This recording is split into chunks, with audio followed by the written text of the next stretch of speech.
Welcome everybody to Tuesday night on a Monday. I got a bazinga for you right here. How do you like this shirt? Anyway, this will be another book review of this treacherous pile of garbage. I'll give you a real short update on the copyright strike, the frivolous copyright strike update. Everything is linked in the description to a flerf.info page on it with the up-to-date info. Nothing in the last week really. But to remind you, he did a copyright strike on two of the videos because I did a review and I read some of the book. And he complained about that I read some of the book, which of course you do in a book review, and that I put a picture of him that was previously posted publicly on the internet, and that I pinned a link that somebody else had done that was a link to the PDF of his book. Those were the three things. Of course, the only one that actually could even be in the realm of copyright is reading and showing on screen portions of his book, which are completely fair use. And then, so the other two things will get ditched. Then he did file with the copyright board, and by doing that, he paid $40. And the $40, then he wrote down the things that he complained about. And then all of the stuff was put into the public record, and I got a copy of the PDF, and I published the PDF on flerf.info, which includes a bunch of information that he put into there, entered it into the public record. His personal information is in there, so it's in the public record. What are you going to do? Also, I did not have copies of the two videos that he struck. So he uploaded copies of them to the copyright board website. So if you want, you have my permission. If you want, you can go to the US Copyright Board website. You can download those videos and you can post them yourself on your own YouTube channel or wherever you want. All you want. You have my permission to do that. Now, you might also then be the recipient of a frivolous copyright suit, which could be funny. You could hang it up and put it on your wall if he ever sends you something. Anyway, pretty funny. I found it funny that he paid money to basically host. I'm like, oh, I want to host this so people can download it. Oh, I don't need to. He already paid for it, the hosting. Like, awesome cell phone there. Anyway, this was made by Arnold. This is so funny. I love this. Arnold, well done on this particular it's AI, of course, but he made a few others. He made this one here, which he's like, well, you can still see the crayons through the little opening at the top there. It's okay. It's okay. I still love it. And then this one here, the crayon flavored Hot Pockets. So good. But yeah, I think the Wild Turkey, I don't know, is Wild Turkey the right thing, or maybe Old Crow? I don't know. I'm most whiskey. I don't know. Please no. Some. Like, what's it called? Peat Monster. Is that right? Is that what it is? Peat Monster. It's like super like peaty. Like, it's like smoky. I don't know. But it's kind of expensive. I don't know. I tried that once. I liked it. Anyway, not a big fan in general. Anyway, this is the guy right here. These are, again, publicly posted on Facebook, so no expectation of privacy there. Here is him, when he filed the copyright suit strike.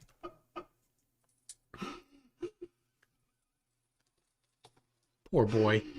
He's crying. Oh, it's not playing why isn't the audio going through? Oh, I know why. Here. Okay. It'll go through the next time. Whatever. One more review here. This is posted on his Flerf wiki page. This is him being told about a year ago that he's not allowed on the Flat Earth 24/7 Discord ladies night because he's so creepy. So creepy. Anyway, there's a few other things that he's posted on Discord since then. I will come back to at the end of this review portion of it. give you just a little hint of that. The images are on my Discord server. They're captured, and if you want, you can go there. It's in the Flerf Wiki channel. It's going to be posted on the wiki, but I don't think it is yet. Maybe I'm not sure. I haven't checked. So anyway, what I'm covering today is his attempted treatment of the distance to the sun, and how absolutely juvenile it is. It is like how can somebody get to adulthood and think that you can write a book on this topic and be so very dumb. Peter Markley says, please tell me you're not a fan of Big Bang Theory. I am a fan of both the TV show and in general the theory of the Big Bang Theory, though that one, I'm like, I don't have the depth in it, so I'll defer to the people that understand it better. But yeah, I love the TV show. I don't know what, well, until Penny cut her hair. Like, as soon as she cut her hair, I'm like, I'm out. What's going on? Why? I hardly watched it after that. Like, I think they got a little feedback from the audience and like, Penny, grow your hair back. And then like the next season, but I'm like, done. Anyway, no, not good to prove the actual distance by using inverse square law to show expected lux if only 100, 1,000, or 5,000 miles away, and distance added over each hour if local. Well, yeah, that's certainly an issue, right? Yeah, if not, this is the thing. The title of the book is Welcome to Flat Earth, and so you'd think that in here there is some evidence for flat Earth, but none of these things so far have been for flat Earth. Well, I suppose, no, not even the sea sparrow, even if it were true. Like, even if these things were well written and correct and not an absolute train wreck, it would still be wrong. It was still not wrong. It would still not be evidence for flat Earth.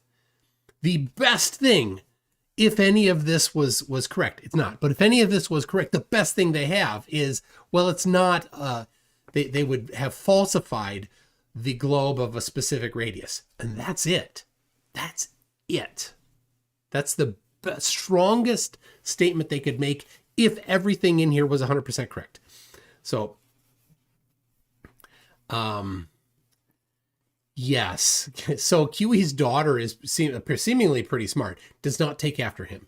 So anyway, there is the, now, to remind you, this is written from the viewpoint of Betty, a Dutch woman, that QE is writing. So when this Dutch woman is fawning over QE, which isn't in this case here, he gets kind of lazy. It's it's QE fantasizing about a woman fantasizing about him. Kind of gross. Anyway, but for the most part, he forgets that he's supposed to be doing that. And so he'll have, like, at the beginning of a section, a chunk that's like introducing this from her perspective, right? It'll be like here, and then page of just him pontificating, right? And then wrap it around to, oh, and so that's what John would say. Like, okay, anyway. It's just bookends on this fictionalized real person that actually exists, that he's fantasizing about him. Anyway, so there's the question in bold: is there any empirical evidence for the distance to the sun? And of course there is. There is significant empirical evidence for the distance to the sun, and I will show it to you. Here, give me a second. I'll bring it up. I need to make sure I mark that page so it doesn't go away. All right, so I've had this on here for a long time. What do people know about the sun? Radar bounces off the sun. That's the essential thing that I like to look at, because it's really easy to understand. Radar goes at a certain speed. Speed, time, get the distance. That's it, right? And so here's the radar array. This was done in 1966. The other one was done in 1961. Twice it was done. Using radar directly to the sun. And so let me give you my analysis of it. In one of the studies, they say it takes 1,000 seconds. In the other study, it's 980 seconds plus or minus 20. Okay, so this is that they weren't measuring the distance to the sun with this particular experiment. They were probing the nature of the sun, but they do give information in the study about how long it did take. So we can use those two measurements to give us 490 plus or minus 10 seconds for the one-way trip to the sun. We know the speed of light, and we know distance is velocity times time. So that gives us 146 million kilometers, and then plus or minus we get 143 to 149 million kilometers approximately. This is a rough method, and it certainly gives us 3 significant figures. Fantastic, really nice, excellent way to determine this distance to the sun to 3 significant figures. Now let me remind. I was thinking about this. What things do we do in everyday life that is correct to 3 sig fig? When you're driving your car and you read 60 kilometers per hour or 60 miles per hour, not kilometers, that's only 2. Now, if you're reading in kilometers per hour, that's 3. That's 3 sig fig. The speedometer in your car is measuring to about 3 significant figures. Right now, are you doing that? No, it's built into your car. What if you use a tape measure and you measure the distance of something?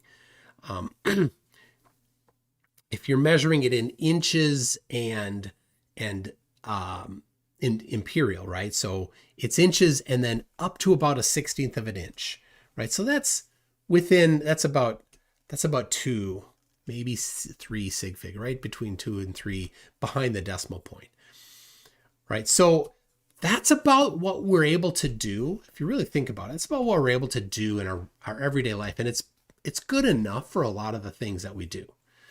Right? If you're doing woodworking, you're doing like precise high-end furniture, right? I don't do that. I do pine. But then maybe you need to get a little more precise about it. And I watched some videos of people that are using knives to mark where they're going to make their cut, and then they're using the edge of the blade of sitting down inside of that knife cut that they did to get precision. Like, wow, that's pretty good. That's more sig fig than I can do when I'm doing woodworking. So anyway, 3 sig fig, pretty good for most people, everyday life. Maybe 4 sig fig if you're being precise about things. And that's about it. That's about it. So this measurement here is accurate to about 3 sig fig. Awesome. Now, I'll come back to this here. But this here, the astronomical unit determined by radar reflections from Venus. Just a little hint at that. But anyway, I want to show you. You've seen it before if you've been around here. But this particular measurement here, or survey, right? Survey, experiment, probing of the sun, whatever it is. They sent a signal. They broadcasted the signal for about 1,000 seconds, and then they listened for about 1,000 seconds. And so this is the, right here on screen, this is what they got back when they were listening, this very distinct pattern at a certain frequency range. So it's not noise, it's not random. This is definitely evidence that something was bounced back that they sent. There's no question about it, because if you're not sending, you don't get this kind of pattern. So where did this come from? It came from a bounce off the sun. That's the only place that it could have come from. This is simple logic. Where else could that have come from? No, nobody has anything.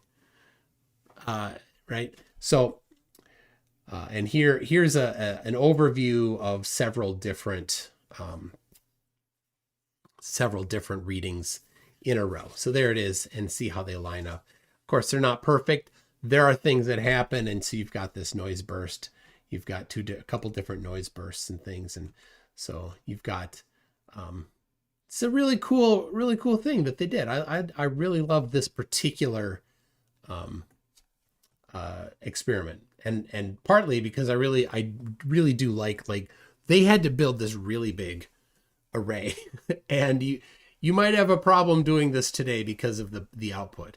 Right. You probably could do it from somewhere if you're kind of remote and make sure that there's no people nearby that are going to get any exposure. But even then, right? Any animals nearby are going to get, birds fly over it. It might be a bit of a problem for them. They might get cooked. So anyway, so the book, we go to the book and he's asking, is there any empirical evidence for the distance to the sun? And he says the only cosmic tape measure assertion is radar, mine. So he's talking directly to me because this is the one that I've been promoting for years. The idea of using radar to measure the distance of the sun seems intuitive. Yep. But then what's he do? He starts talking about black body. Quote from somebody else, not from him, so I can quote this and he can't complain. The sun absorbs all the light that hits it. And this is from Scudder from 2019 on medium.com. There's another, let's see, from Science Direct. A black body surface completely absorbs external irradiation regardless of direction and wavelength distribution. Its surface absorptivity is always 1. So A times lambda equals A equals 1. The reflectivity of a black body is always 0. Okay. Now, he's gone on this one particular quote that the sun absorbs all light. And that it's a quote from somebody saying that the sun is black body. But is it? Or is that just something that has been said? Now, to be clear, there is nothing perfect in the universe. There's nothing that absorbs everything 100%. There's nothing that reflects everything 100%. There's imperfections in everything. So, is the sun a perfect black body radiator? No, that would be ridiculous. Nobody would say that. It's a perfect black body radiator. There are even, if anybody is going to press in and say, yep, the sun is a black body radiator, say, oh, but yeah, it's not perfect. There's going to be imperfections in that. So now he does not cite one experiment of this. Not one. Not a single experiment. I want to really go back to a previous section of his book here, where he makes it clear what he thinks about experiments. Right here, this one here. If you've seen the book, or if you have the PDF, the king and queens of natural science are experiment and hypothesis. A quote. Not his words. The only way things change in physics is experiments. Everything is based on experiment. That's the only way we change our mind. Another quote, the final arbiter of truth in science is experiment. Now, he did not cite a single experiment in this black body thing. Not one. Now, how would you experiment on whether or not the sun reflects anything, or if it's a perfect black body? Well, I have an idea. You use this thing right here and you send some radar to it and you see if something reflects back, and you'll find out that it in fact does. And so when tested by experiment, it has been determined that the sun is not a perfect black body radiator. I am simply applying quantum eraser's mandatory requirement that experiment is the king, and that the only thing that matters is experiment. I agree. You're right, quantum eraser, in this one.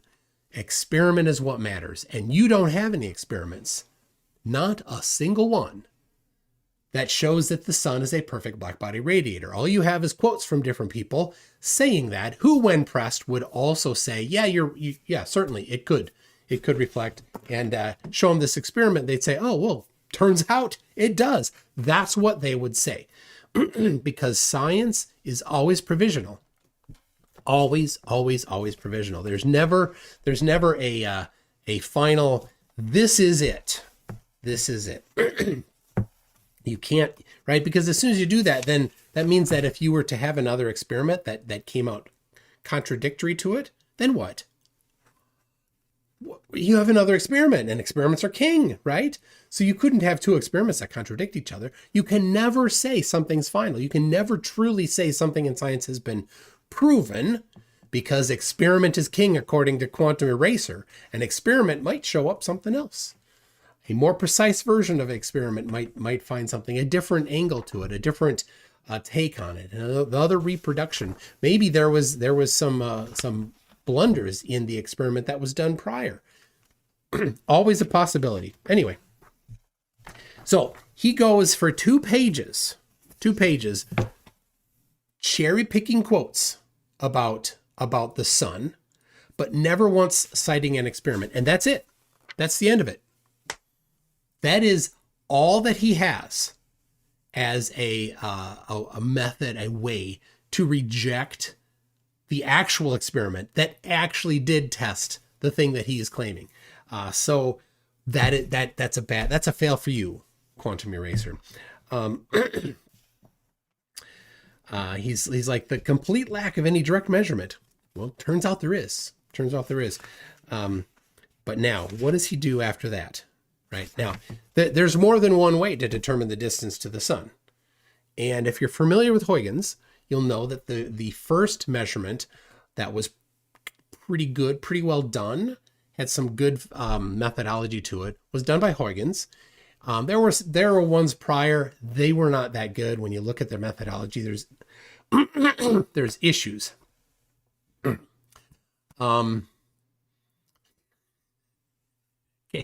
Caitlin, I think maybe we should watch that after this whole thing here. We'll come back. This right here. This is great. Yes, we'll watch it. We'll watch it after. I want to focus on the, don't distract me. I want to focus on this here.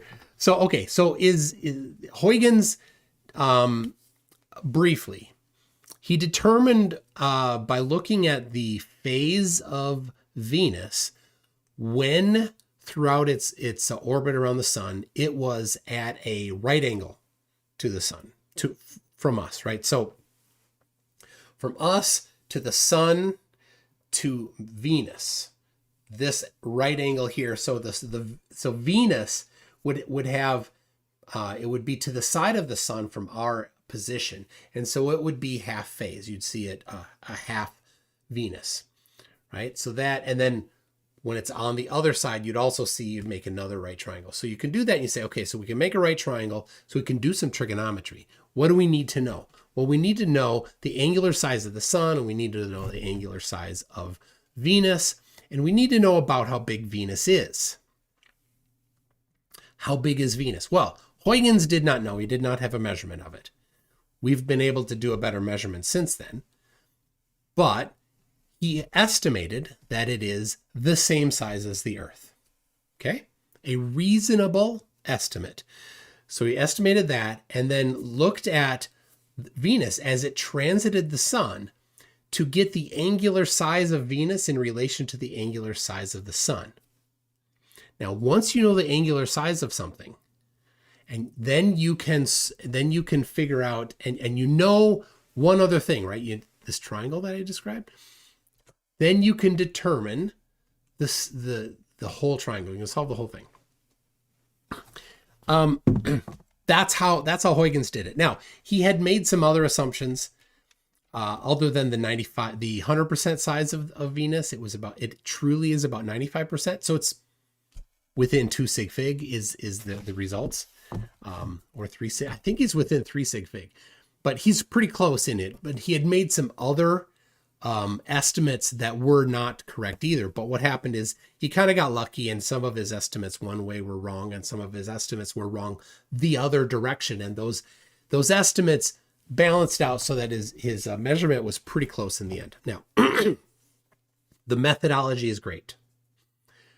And with determining other things more precisely, you're able to use that same method to get the distance to the sun more precisely. Specifically, as I mentioned, we know now, because of radar, the distance to Venus. Right here. The astronomical unit determined by radar reflections from Venus. So this paper here, this is on my website, mctoon.net/sun. And you can download this right here. It's freely published. It's from the 60s. They bounced radar off of Venus. They used the Doppler shift of the radar to determine its velocity towards us and its velocity away from us, and was able to determine the distance to the sun at that time in the 60s. There is 149,598,884 kilometers, plus or minus 126 kilometers, right? And that is really close. So future improvements have not improved it much. So it's correct to within now. That's the weighted mean, right? So and Earth's orbit is elliptical, so it's not always that, right? It's more and less that. So that's going to be right in the middle. And I don't remember the precise number offhand. If maybe somebody knows, can drop in the chat the current distance. The AU has been defined now since 2012 as a particular number. So hi Penguin, what's going on? You want to come up here? You want to say hi to everybody? Okay, here comes Penguin. Here we go. Here we go, pup. There you go. Okay, you said hi. Thank you. Good girl. Good girl. She wanted to come out. She's a little, wants a little attention. Okay, good girl. Good puppy. Okay.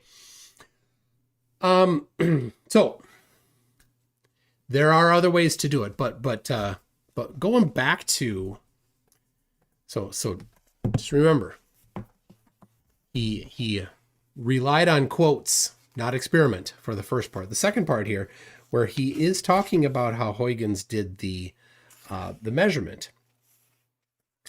What did he? This is interesting. There's a write-up in here that's well written. It's actually well written. So, and because I've read other things that have been written in this book and how horrible they are, I'm assuming that this is either copy pasted from somewhere or AI written, because it's too well written for Quantum Eraser. I won't read it because it is his stuff in the book. Right here, this part here, I'm like, that's too well written, right? Globe is a certain radius. Celestial bodies are all spherical. Estimate that Venus is also the same radius. Calculate Venus's distance using its angular size, right? So that's where you have the right angle. That's the thing, right? So when you have the right angle from you to Venus, you know the distance to it if you know its size. And so that's the hypotenuse of a triangle, right? Hypotenuse. Now all you need is you have one of the sides, and all you need is two angles, and you get the whole thing. Well, it's a right triangle, so you know one of the angles. And now you also know from here's the sun, here's Venus, you know this angle. So you've got two angles and one side, you can solve the whole triangle, and you get the distance to the sun. That's the way Huygens did it. Fantastic method. And that paper there, it uses that essential same trigonometry to do it. Anyway, and then during a Venus transit, let's see, we compare the angular size of Venus to the angular size of the sun, and the sun's radius then is 432,000 miles. So there you go.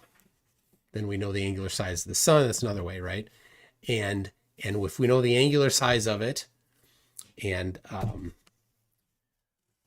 then we can, and it's about a half degree, and we know its distance too. That's another, right? Just more trig. Awesome stuff. So he goes over this and he's like, oh, well, Huygens was off on the size. Therefore, the whole thing is garbage. That's not how it works.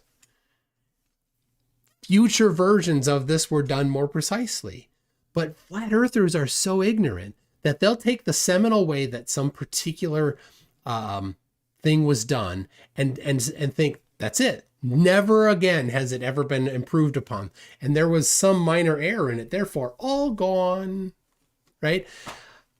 Ridiculous. That is not how you do things. So, all right, then he goes into radius. So let's go again. I'm gonna go back to this here, and I'll bring up, I think I can bring this guy up here. I had there it is. Okay, the astronomical unit determined by radar reflections from Venus, and it's from, I won't zoom in, from 1962. So, I'll jump down to the summary here, which is the up here, summary of results, the upper right, and then table 3, combined AU determination from all methods. Now I know you can't read that. I'll just show you where it is on the paper here, and so you can go look at it at your leisure. And they also measure the distances to other planets as well as a side effect of this. So there you go. An absolute ridiculous thing. Like he didn't look at any of the newer methods, like the one I just showed you, which is from 1962. It's not all that new. It's on my website. I know he's looked at my website because his particular his attempted first thing that he mentions in the book is the method that I brought. Right, that I, as now a expert flat Earth debunker, since I've been doing this for 8 years, I first, to my knowledge, was the first to introduce that particular methodology, specifically outputting a number. Right, it's one thing to say, well, they use radar. It's another thing to go get the study, to get the numbers from the study, to work through the math and output the actual distance to the sun, which is what I did, and it's on that website. So I don't know, maybe he never went to that web page. It'd be difficult for him. There's big words and stuff, and real science. Science is kryptonite to the flatties, so not probably something he wanted to do. So I wouldn't be surprised if he didn't actually look at it. But yes, there are other methods to do it, and now knowing that the size of Venus is 95% of the radius of the Earth, well, there you go. You can improve that. But will he? No, of course not. He's not interested. He only wants to find one thing that debunks it and then ignore everything else. And if you ever challenge him, what will he do? He'll mute you, of course. Oh, do we have a kitty? Look at this. Oh, Cusco, the grayest of all cats. Look at him. Look at those eyes. Good cat. Just looking right at the camera. Like, you love the camera. And love it. He's so photogenic. Oh, he is. Like the eyes, like, oh, I'm scheming. And he's a tabby. He's all gray, but you can't see it here. There's just the slightest little M right up on his forehead here. Also, he's the softest cat ever. He's like chinchilla soft. If you ever held a chinchilla and you've held Cusco, they're the same, basically the same. Thank you. Mm-hmm. All right. Come on, Crimpy boy. Do I have any? None. No, none on the bazinga here. Okay. Well, thus concludes the review number 4 of this particular book. Another disaster. Now, I will be doing. I have a plan. And you're involved. The plan is, I want everybody, if you feel like you know this book well enough to give it a review on Amazon, I would love for you to give it an honest review on Amazon. And I will be looking at the reviews on Amazon, and I will be doing, with the help of other people, a dramatic reading of the reviews on Amazon. Now, let me give you a little bit of freedom here. You can write whatever you want. Keep it clean, right? Something that I wouldn't mind putting on my channel. And of course, Amazon reviews are going to be a little sensitive. But before that, I was handed another cat. This is Cotton. He's super social as long as the dogs are away for the night. So as soon as the dogs are away for the night, he's in here meowing at me, and his meows are half. He doesn't do a full meow. He's like meh, meh, meh. And then he'll come up and he'll you know how they do their paws, making biscuits, we say. Do other people say making biscuits? He does that. He purrs and makes biscuits on your leg, and his claws come out, and if you're wearing shorts, you're gonna feel it. So yeah. Anyway, yeah, we are babysitting or cat sitting while our son is in Scotland. He's still in Scotland until Friday. So there you go. All right. There you go. Thank you. All right. I don't know what kind of cat he is. He's only got 2 colors, I think. So whatever. Time says, do I review the real Welcome to Flat Earth or the stolen one? I don't know. I wouldn't propose that you, I got on Amazon. I'll be this. What do you mean the stolen one? So I've seen that there's another one that's got a, I don't know. There's 2 paperbacks and 2, Kindle versions. The one that I ordered here, that's the one I'll be reading. So, okay. So here's the freedom that you have. You may sneak in some directorial, is that what it's called? Guidance in there. So if you're like, I want this read in Pierce Brosnan from The World Is Not Enough. I want it read in his voice, right? You just add that like at the bottom of somewhere in the review. If you can say, read this in Pierce Brosnan's voice, right? That's instructions to me to find somebody to do that, right? And if you want somebody reading it in somebody, right? Whatever you want. It doesn't just have to be a voice. It can be whatever. I'll try to make it happen. So that's what I'd love you to do. And so I don't know if I'll do another review. There's a disaster in here on measuring the radius of the Earth. It's an absolute disaster. But Professor Phil Bell has said he wants to do a review as well. And he's going to cover 2 things. And so we've got that coming up, and we've got maybe one more for me. If you guys like this, I'll do another. Otherwise, after that, sometime after that, I'll do the dramatic reading of the Amazon reviews of this book. And so you're all invited to do that. The more reviews this book gets, the better, right? Because the feedback is important, and Amazon needs that, and everybody needs to know what is the feedback from this particular book, so that potential buyers can know they need to know. What's the Amazon link to leave a review? I will allow you to post it, Peter. I'm not going to take this particular video down. I didn't do anything in here. I didn't read anything from the book. I showed only pictures, held up the book far enough away that you can't really read it. I showed the cover, which of course isn't any problem at all.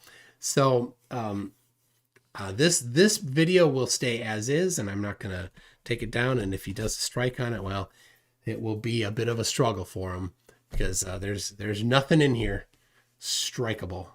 So Fletcher Boy says, post the PDF link to the book again. There's no shortage of people with the link, and there's the Flat Earther Downward Direction that is one that shared it. There's another one, Roger Ledwell, according to Elder Bear, has shared it numerous times and is one of the people sharing it, though he also claims he isn't. So let's see here. Is that the one, Peter Markley? That does appear to be the one. Yes. That appears to be the one. And so far there's 25 reviews. And my review is the one that I see in the top. It says 31 people found this helpful. Very nice. Thank you for that, people. I appreciate that when you, so that's another thing. When you click that you found a review helpful, it sorts it to the top. So please do, if there are any reviews that you find helpful, like mine, do go ahead and give it this was a helpful review, and I'll appreciate that. And so will all the potential buyers of the book.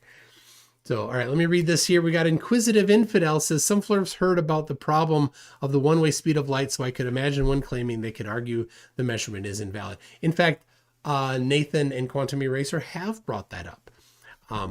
But the one-way speed of light is not an actual problem. People just say, well, there's no true pure way to know the one-way speed of light. But do we think that there is actually an issue with the one-way speed of light? No, we don't. Number one. Number two, it doesn't do anything for flat Earth because it's still very far away. It doesn't matter, right? It doesn't help them at all. Because there are other things, other ways that are not based on the speed of light that confirm the distance to the sun. Oh yeah, and I don't want to forget this. Red's Rhetoric and Astronomy Live measured the distance to the sun using Mars. And you can go watch that, and maybe somebody could grab that and pin it. It's a really good way. Now, it is more geometry and trigonometry involved. And that's why I like the radar bouncing one, because people understand it intuitively much, much better than something with a lot of trigonometry. But that doesn't mean that the way they did it is incorrect at all. It just means that it takes a little more time and effort to understand, and it has a little higher bar to understand. Certainly, I don't think there's a single flat earther that could understand that technique. Not one could understand it. So, Eric Burns says, since you're in Minnesota, are you keeping an eye on the Wild versus Avalanche game? I'm not. I knew like a week ago that they were in the playoffs. And since then I didn't know that they were still in the playoffs. Not much of a, hockey fan. I like hockey of the sports. I like it. In high school, given the choice between a hockey game and a basketball game, I was at the hockey game. So, Astrocate recommends that we watch Mikey Smith. We're going to watch that. I'm going to pull it up after, in a bit here. Jack Fetter says, I'd like it read in the voice and style of Bobcat Goldthwait or Sam Kinison. Well, you got to put that in the review. Bobcat Goldthwait. And if you know, you know, Bobcat Goldthwait. I saw Sam Kinison. I saw him live. Oh my gosh. Calder says, woohoo, 19 months of continuous servitude. Thank you very much, Calder. Calder says, go Avalanche. Go ahead. All right. Now, I said that I was going to show a few of the things that Kiwi has been whining about. This is kind of, so remember he's been kicked off of, ladies night. And so then somebody this is on Fakatzoid's Discord server. So Quantum Eraser's on there. It says, still attempting to give me orders, Mr. Magoo. Perfect title for your autobiography, right? And so this guy's responding to that, and I can't make it. This is a screenshot, so I can't repaginate or Anyway, so Quantum Eraser is like, nah, I give you suggestions, Mr. I give you suggestions. I don't have any problem with 24/7 or any other Flat Earth server. 24/7 did a lot for Flat Earth. They have panels in big server and provide some good show. They managed to awake a lot of people. I don't understand your problem with them. This is from Dr. Flatpawn responding to Q. I don't know. Sorry. So QE doesn't like Flat Earth 24/7 because he got kicked off of it for ladies' night. I don't understand your problem with them. Just because they're making Flat Earth evolving doesn't give you the right to talk stuff about their back. Seriously, dude, you guys are just spreading drama. You're destroying the Flat Earth Union. There's no Flat Earth Union. There is none. They hate each other. Different tribes. I can tell you with confidence, they did way more than you. You probably come from there. You probably come from there too. In any case, they're not exposing themselves to be shield or anything else. Please stop. Look at what you did. You divided the flat earth community. That's exactly what those MF want. I guess that's us. Divided we fall, united we stand. You started to draw him with 24/7, and now Nathan. Just stop, mate. So there you go. There's the entry. The entry salvo into this here. And QE responds. Oh, this was the prior one. I'm sorry, I read them out of order. Oh no, I'm sorry. Correct me. This is responding to that. I got ye. I do.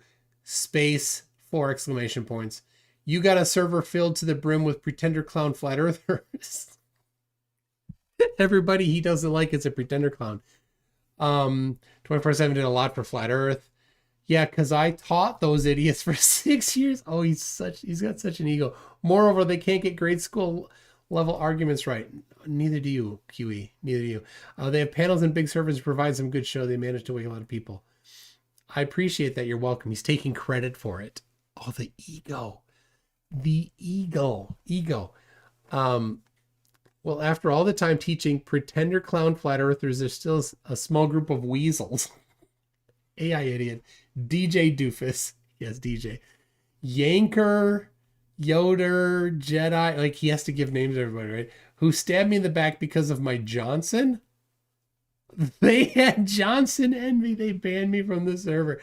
So a year ago, he was banned from the ladies' night. And apparently, I don't know, he was banned from the server completely. Treacherous, treasonous, backstabbinors, traitors.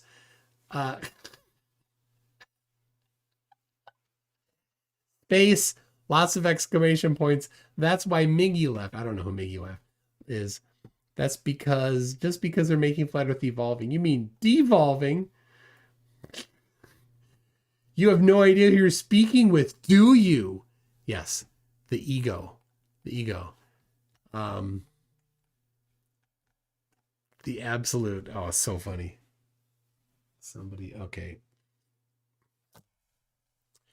Let's see. Doesn't give the right to. They're welcome to on my show to give account. So he's inviting people on his show where he mutes everybody and yells over everybody, right? You can't go on his show if you're opposition. He won't let you talk. It's stupid. It's pointless to even try, right? He has to have a moderator to mute and unmute him from the beginning. That's the only way, because he refuses to let anybody else talk. His ego, giant ego. Seriously, dude, I'm not a dude, son. Oh, anyway, you guys are just spreading drama. You're destroying the Flat Earth Union. Sure, that's what Jaron used to say about me. You're clueless. Well, Jaron was right. I can tell you with confidence they did way more than you. I made them. He's taking credit for making it. Oh my gosh. Oh, so much ego. He keeps going. They're demonstrated pretender con frauds. Remember my mission? No, nobody cares about your mission. Right? This is still just screenshots of him just going on Flatzoid's Discord server. The same claim Jaron made with me, and there was never Flat Earth community, just hordes of directionless idiots. Well, that's true. That's exactly what made those MF1 divided by, right? I will not allow cancerous, treasonous, treacherous, backstabbinous traitors, pretender clown morons to take what I have built. You didn't build anything. You started drama 24/7. Nope, they did. And now Nathan wouldn't be oh my gosh, wouldn't be a Nathan without me. Oh, the absolute ego is amazing. I taught that idiot for years. He still screws up fundamental concepts. Oh, I mean, he is God in his own mind. All right. It's hard to read Quantum Eraser's writing because he can't, I mean, it's one thing to give an insult, but he has to string together 15 different insults. From what I've been told, the sewer rat weasels Gomer Pyle, and the rest of the so-called hierarchy were in the back channels, Nancy sewing circles, right? Always adding these pokes, complaining because I was cutting the knees out from under Globers too quickly. You mean over talking them? Yes. But they, Sally's, wanted to have the conversation. Well, yes, of course. That's the point. Enabling essentially terrorist sympathizing. Oh my gosh, he's equating Globers to terrorists here. Of course, I've been cutting the knees out from under Globers since 2016 when the conversation actually ended. Oh my gosh, how did it end? Did it end by you not providing an experiment for black body, for the sun being a black body? Did it end when you didn't have a citation for the distance that the sea sparrow radar could illuminate a target? Nope, you didn't have that. Did it end when you couldn't do celestial navigation and you thought it was actually just done with a triangle? And if it was done with a triangle, you'd need to know the actual distance above the flat Earth of every star, which you don't know. No, it didn't end ever. You never had any evidence for anything. Never once you had any evidence.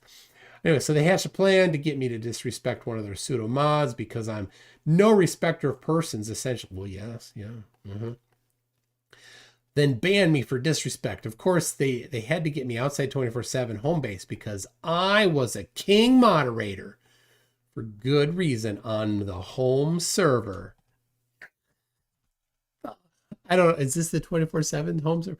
So the day of the banning in politics server. Okay, yeah. So there's a offshoot on the politics server that is a room that is for that's basically the same as the 24/7 Flat Earth Discord server, right? So a lot of the same people run it. So politics server, Gomer Paul, bumbled, fumbled, stumbled into the VC when I was utterly, were you drunk? Destroying a goober. No. You mean over talking? Immediately muted me like Little Miss Muppet. I see how he you just can't. It ruins the continuity of it to constantly to always be putting in like Little Miss Muppet muting General Patton, right? You're just interrupting it. Anyway, I didn't take too kindly to Little Miss Muppet's actions, so when he finally admitted me, I destroyed Gomer Pa, intellectually. Never. Drug him around by his incoherent short hairs with little... Oh, gosh. Anyway. So he's retelling how he got booted. Popped in the server with Adam Meekin. A short time later, Adam was having a very cordial conversation with Jedi when Gomer Pyle... I don't know. Gomer Pyle is somebody. I don't think that's their real name. Again, bumbled, fumbled, stumbled his way into the conversation, interrupting it with his incoherency. Yeah, you're not allowed to interrupt QE. QE does the interrupt. Then muted Adam. I didn't take to kindly. Rip Gomer Pyle. Sloppy blah blah.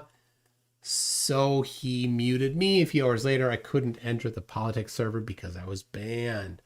The recording of what happened all of a sudden vanished. Sorry if I'm moving this around a lot. I'm trying to make it so you can all read it. Maybe I shouldn't. So then I proceeded to DM who I thought was my friends, Indio, who's kind of like the guy that runs 24/7, Jedi, Heretic, Madrix, Miggy, about what went down. Checked my DMs for the next 3 days, no response. Yeah, they were tired of you.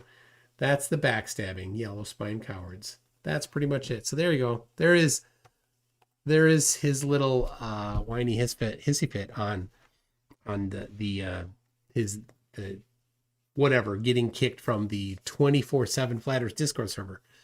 Nobody will miss you. Okay, now, Mikey Smith has an amazing video that wasn't, I don't think it was done by him. I think this was done by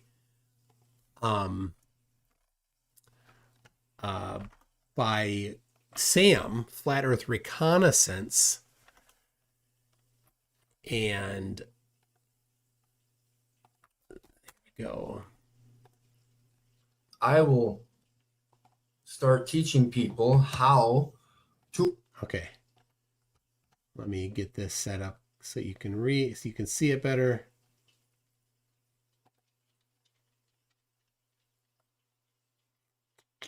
Okay, here we go.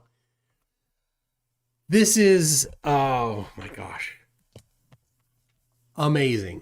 You're gonna, yeah. Sam made a documentary about Mikey. It's 5 minutes and 41 seconds long, which is 12 minutes longer than it should be. So that's what we'll watch here. I will start teaching people how to pay attention I'll phone him in a second, but he never answers. and question everything you look at. Yeah, so Splatter's reconnaissance is Sam.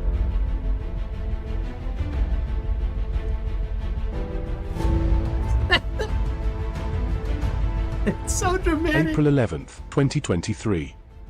Saskatchewan Province, Canada. A man with a deep passion for astronomy goes out, as he A deep passion for astronomy. Oh, so funny. usually does, to film the night skies. But this time, he accidentally records a video of a star that will destabilize the astronomical community for all time. No, it won't. No, nobody cares. What am I catching here? I've never seen that before. The star is Alpha Canis Majoris, better known as Sirius, the brightest star in the night sky. But the footage reveals aspects of Sirius never disclosed before.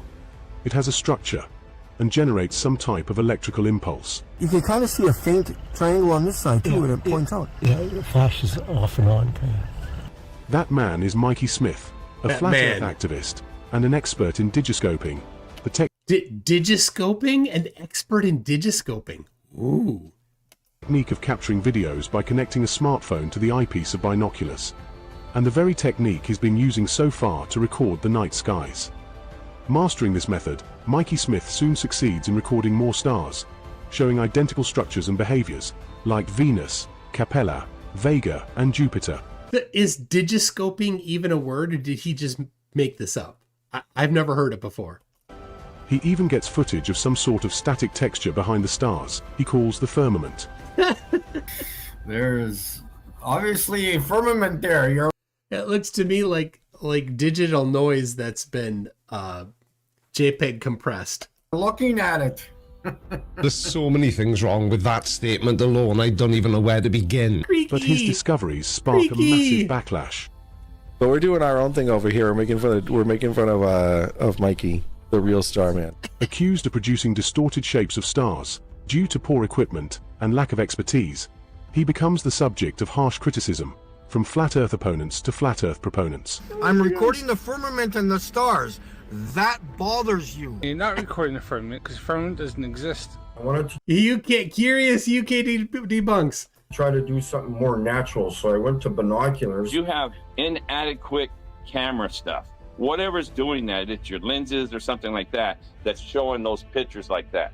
They refuse to accept that he is the first one to record the night skies, like no one ever did, and that no telescope, no observatory, and not even NASA could replicate his work. Not even NASA could replicate it. Yeah, because they don't have dirty gunk on their lenses.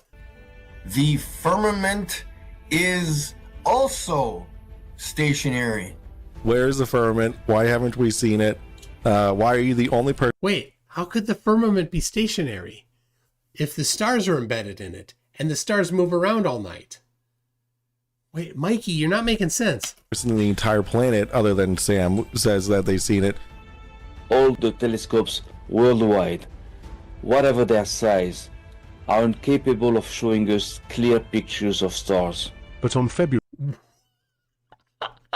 All telescopes can't show clear pictures of stars, says the people that know nothing about telescopes. 25th, 2025, Samuel Abukaya, a fellow flat earther from Israel, who's been closely Okay, this was made by Samuel Ebukaya.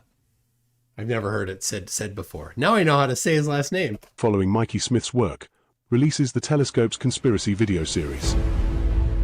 In this series, the ineffectiveness of telescopes and the advantages of digiscoping for stargazing are explained for the first time. Okay, what is digiscoping? Seriously, is this a made-up term? Is digiscoping a made-up term?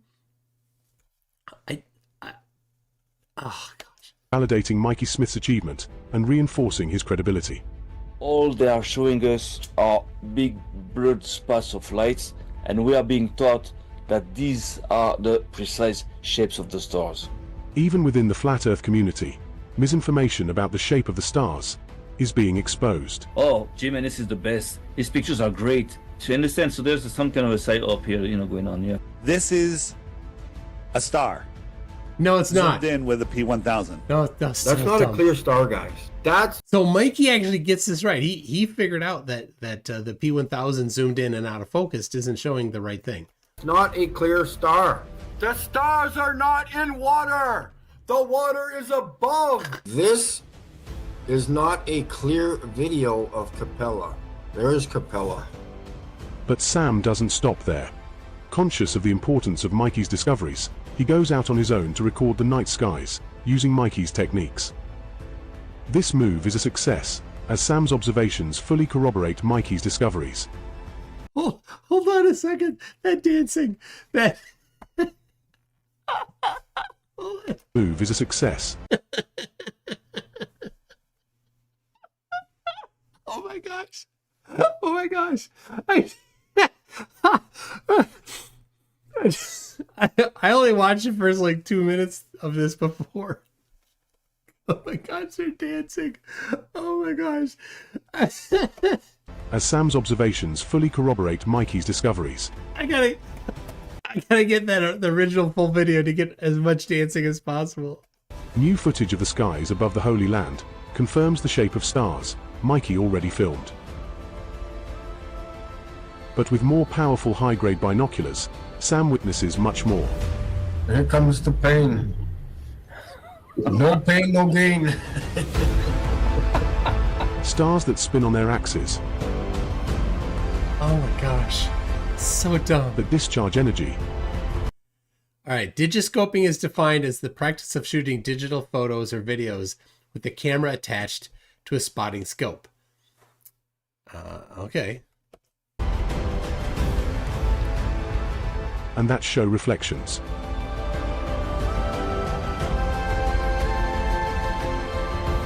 Reflections. Oh my gosh.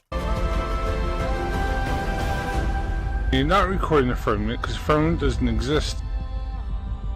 Yeah, that's right, Curious UK Debunks. Big Fish V10 says digiscoping is a technique of taking high magnification photos of distant objects like wildlife by connecting a camera, typically a smartphone, to the eyepiece of binoculars. Okay, it's a real thing.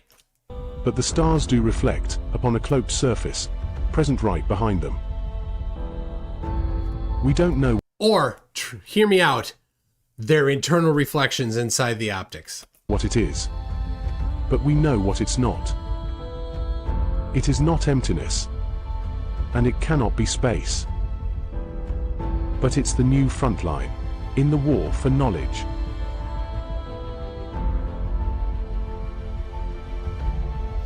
Welcome to the front line.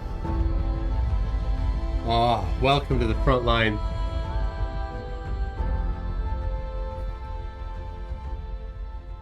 Oh my gosh. Oh my gosh. And okay. Hold on. Max sent the clip. All right, hold on. Let me grab the timestamp. The nose oil lens coupling. Oh my gosh.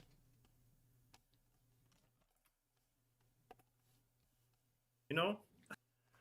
All right. All right. I got it right. Oh, is it? Hold on. Did it drop? Was there a buffering? Yeah. So I saw there was buffering on my. So when I have the YouTube play screen up, the like the admin studio screen, then there buffering happens every time. There's a time that fills up memory and then it goes and then it buffers.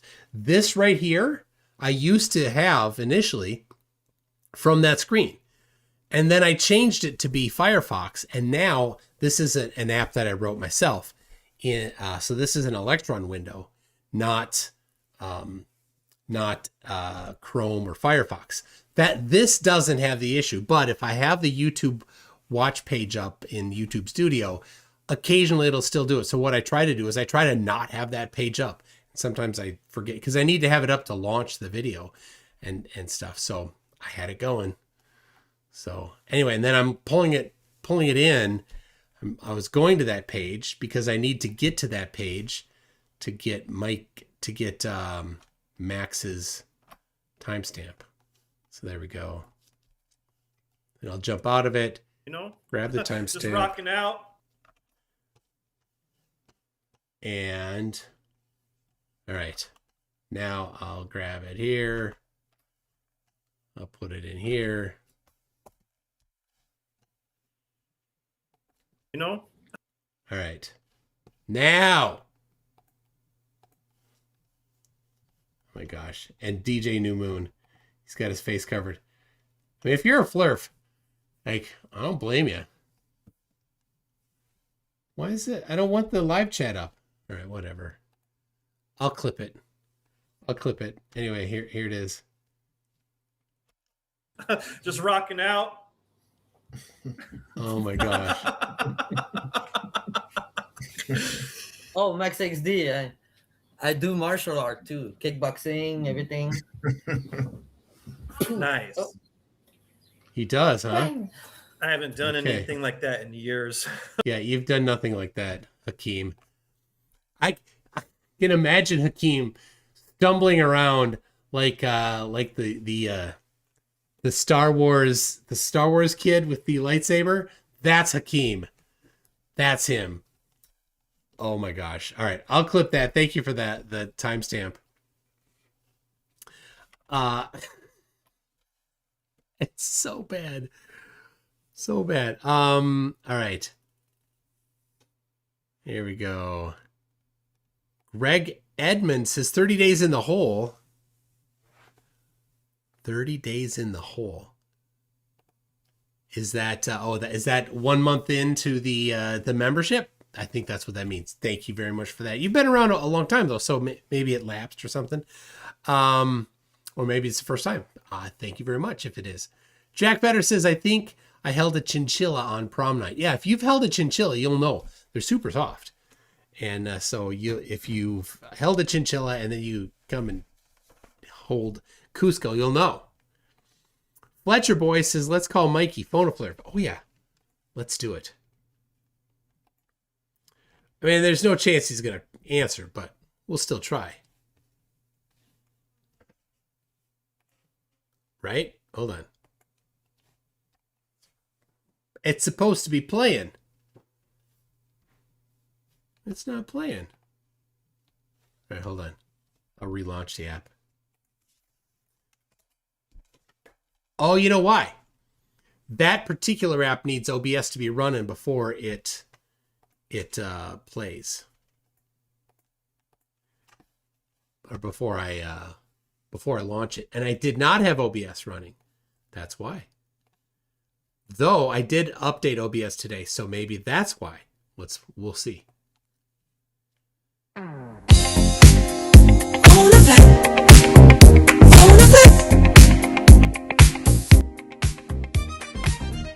Sorry, it was too loud.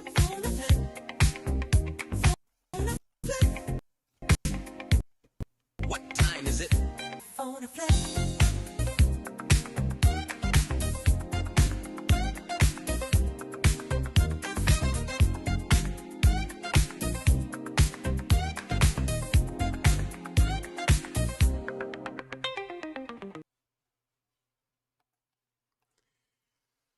All right, we're calling. We're calling. I'm sure he'll answer this time. After being featured like that. I mean, he's hit the big time, hasn't he? Definitely hit the big time.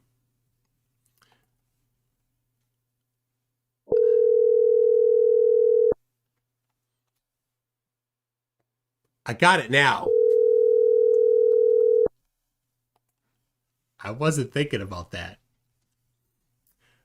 You have reached mailbox number 30653633949. After leaving a message, you can hang up or press pound for more options.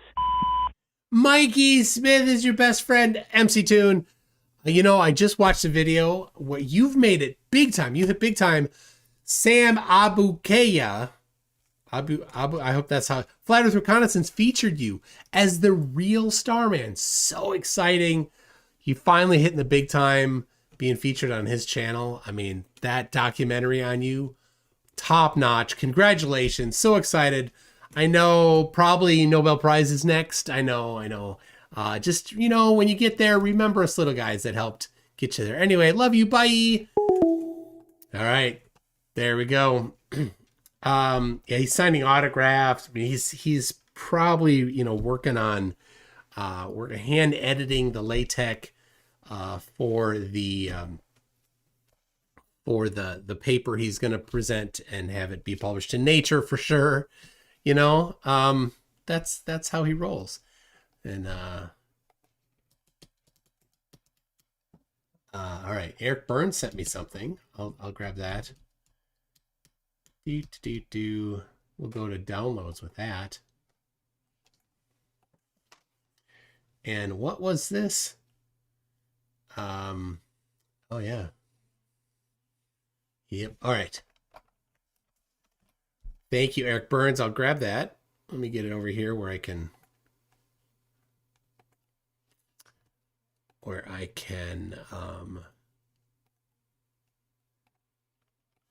show it up on screen. There we go. Live streams 743. This is live stream number 743. Some people put numbers on the title.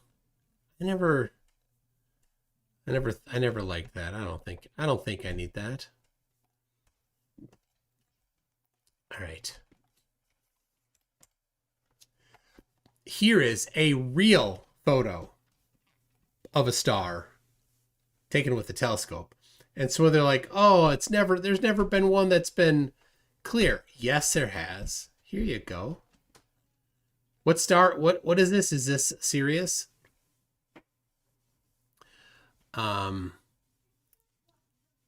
Eric got the Sombrero Galaxy on Cinco de Mayo. Okay, this is a galaxy, not a. It didn't look like a star. It looks a bit more galaxy-like, yeah. So, and what was this? What was the stuff that this was taken with? What hardware?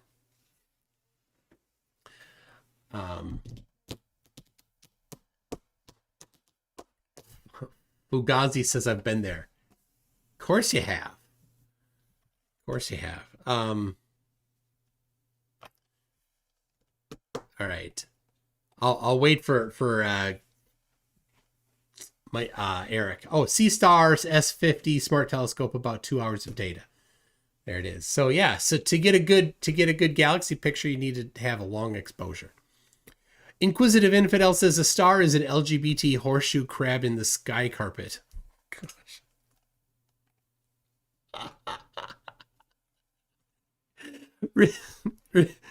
Naughty. You should not find that funny, people. That's not supposed to be funny. Real Jiffy Cone says, did Mikey Smith remove his bottom two ribs so he could bend over and huff his own farts like this?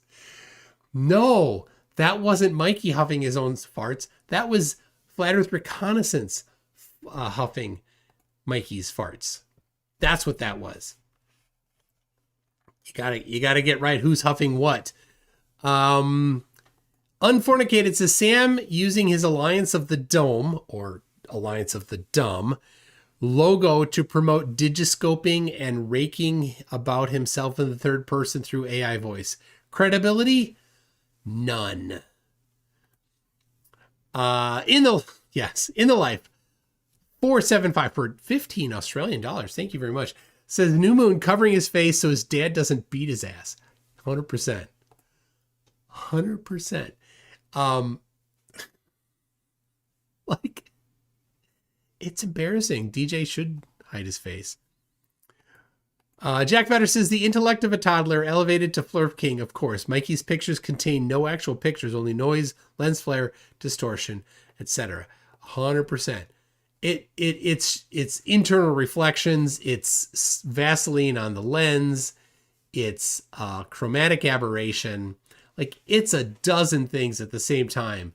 And that real astronomers try to get rid of, because it's not what you're actually seeing. If you actually want to see the star, you need to get rid of the confounding variables. But he magnifies them. Typical flat earther, right? Flat earthers wait for the highest refraction environment, look across water and say, oh, look, we can see across the water, but you didn't. And then pretend that there's no refraction. It's this standard MO for flat earthers. In the Life says, has anyone checked on CC? CC doesn't answer my phone either, but I mean, I can call in CC.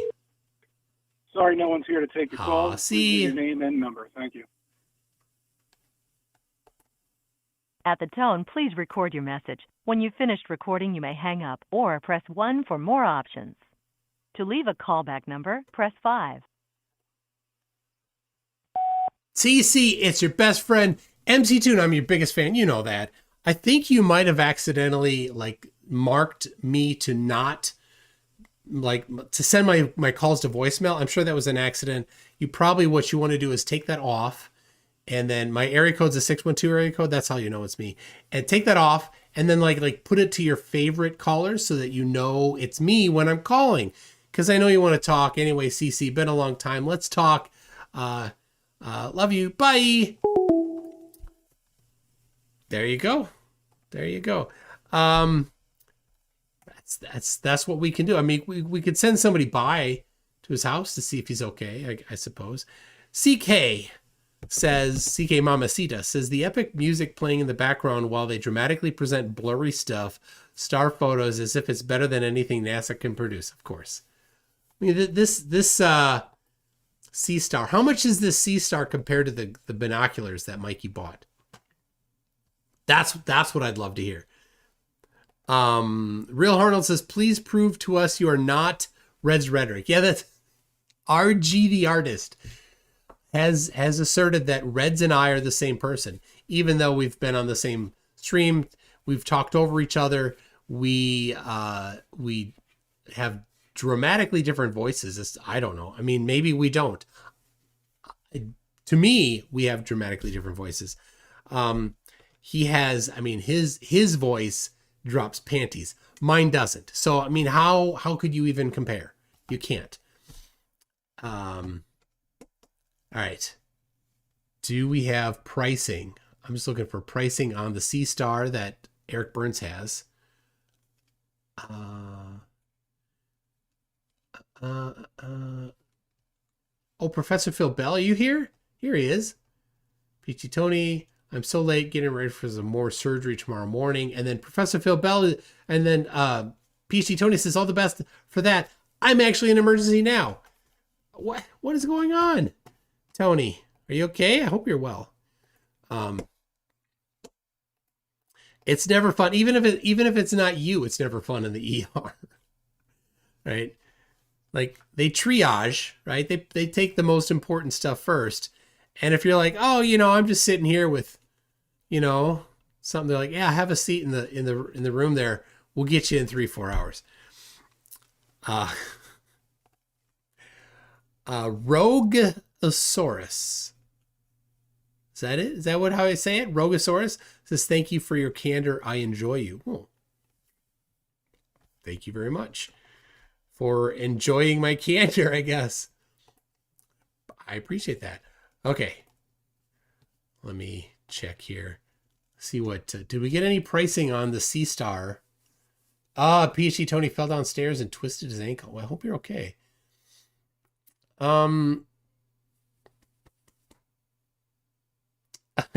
Roger Shoemaker, make Toon laugh and he'll mod you. Yeah. Okay. checking here. All right, here we go. So last week I was going to, on Thursday, debate Soli from TikTok, and he could not, he had a scheduled challenge, and it's a good thing because I also then wound up having a scheduled challenge on that Thursday. So this coming Thursday has been rescheduled, 9:00 p.m. Central Time.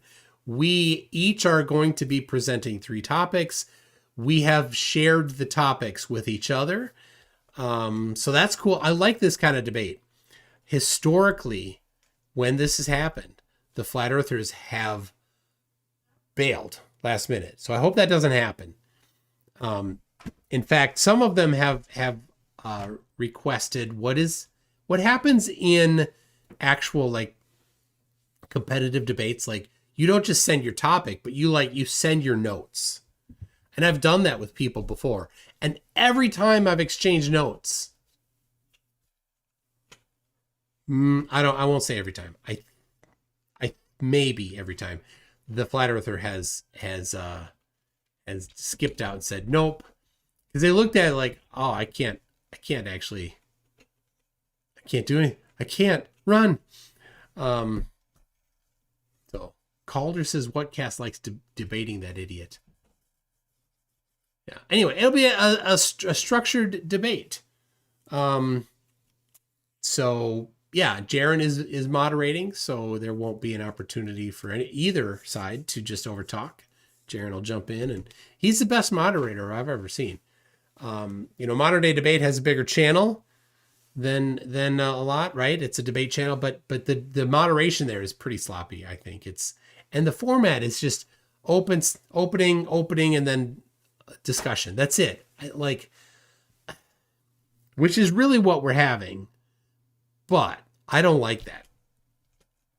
And I think Lincoln Douglas style is I don't think it would work on YouTube to go Lincoln Douglas style. So anyway, Bruce Wayne says, I got in trouble the other day for telling a joke. I was told that I had crossed the punchline. All right. So anyway, that's what I got. That's it for today. It's a short one, and sometimes a short one's what's good. So I might just put you're always free to mirror my book reviews and almost everything. I'm not going to complain. So you can, if you're getting a collection of book reviews on your channel, then get all of them, publish them all. But I probably will post just the review portion of it on my other channel there. So let's see here. We got Unfornicated says Soli is a philibro. He thinks he's a philosopher. Of course he is. They all do. They all do. It's adorable. So anyway, people, thank you very much for joining.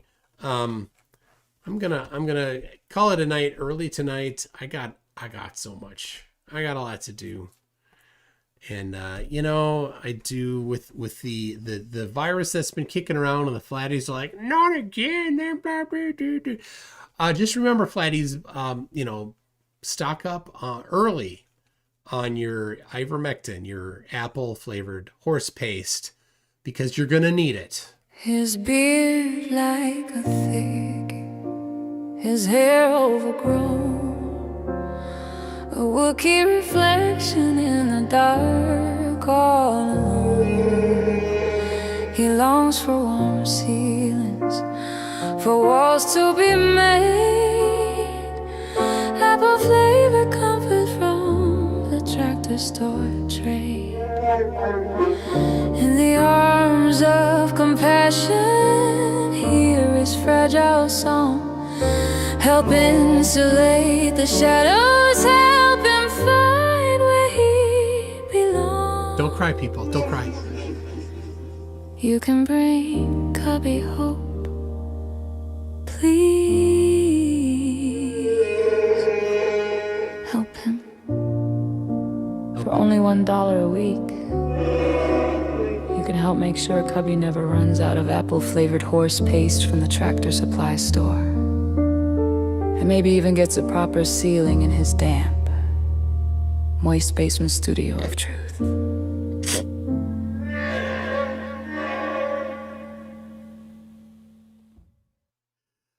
Oh, bless Cubby.